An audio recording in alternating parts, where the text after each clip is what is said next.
Good morning sa inyo guys.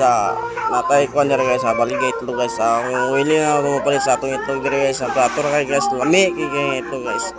Orange ang bakaw na guys. Mas orange pa ang bakaw ni guys kaysa katong itlog na puti guys. So lami gini siya guys. Kaya organic mo siya itlog guys. Kaya pinidiran siya guys para bidiran sa laki ng manok para maitlog. Sada kan siya guys. So kung willing mo gusto mo palitan ni guys, pwede mo palitan ni guys, daghan guys, pwede po mo palitan sa 10 wheelers guys, depende sa inyo guys kung sino palitan. So kung gusto mo magkuhan, update sa kuhan, update na ko nyo guys, i-search na ako Facebook account guys, Imandaras Dalot guys. So dito mo message guys, so pumunta na mo kung saan mo palitan yung itlog guys, nga brown guys. So ayun, katong dol guys, dahil mo sa Cagayan de Oro guys, sa mga bilya kandida guys, natin diri ato budiga guys sa ito guys. Salamat.